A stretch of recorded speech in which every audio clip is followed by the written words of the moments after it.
It was a splendid morning on the island of Sodor. James was feeling very pleased with himself. His red paint gleamed in the sunshine as he sped along the line.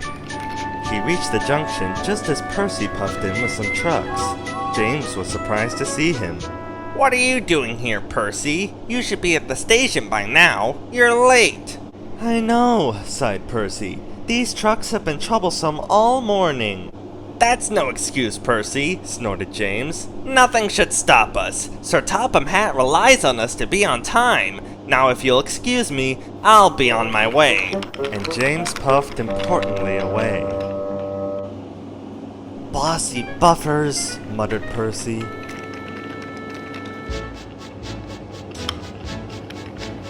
James arrived at the harbor. It was market day.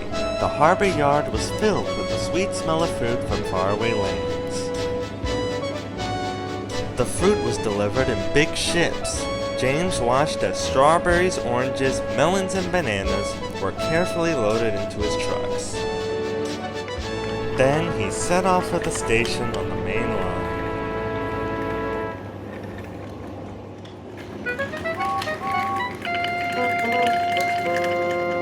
On the way, he met Thomas.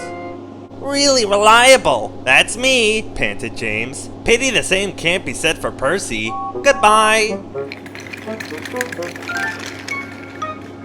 What was all that about? Gasped Danny and Clarabelle. That was trouble. Trouble for James. Just wait and see. Percy was back in the yard and busy shunting. He had the trucks in good order and was making up for lost time. But the station master had bad news. What's happened? Asked Percy's driver. James's brakes have jammed. We need Percy's help right away. Percy quickly set off to the rescue.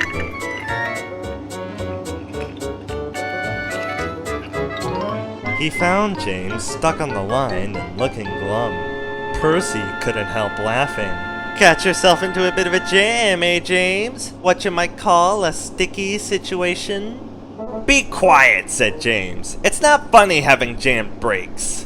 And not very reliable either, teased Percy. I'm surprised you let it happen, James. Nothing should stop us engines. That's enough, Percy, said his driver. Can you push these trucks? Of course I can, whistled Percy. There's no time to lose. James has done too much of that already. James angrily hissed steam as Percy was coupled to the trucks. Off we go, said Percy. I'll have to go fast to get there in time. Those big engines are so unreliable. Be careful, Percy, called his driver, but Percy was in a hurry.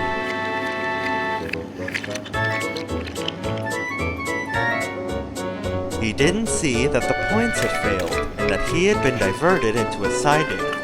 Look out, Percy! Shouted his driver and applied the brakes, but it was too late! The driver and fireman had jumped clear, but squashed fruit had squirted all over Percy.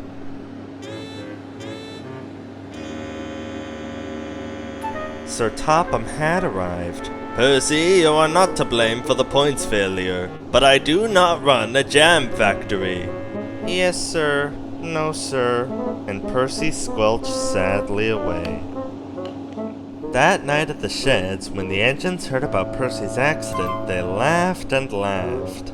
You know, said Thomas, there's more than one way to get jammed. We all learned that today. Ha! Snorted James. Percy got properly jammed. Serves him right for being cheeky to me. Percy said nothing. He felt very sorry for himself.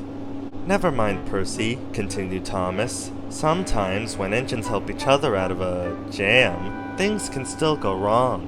So, said Percy. So, finished Thomas, that means you're a really useful engine after all.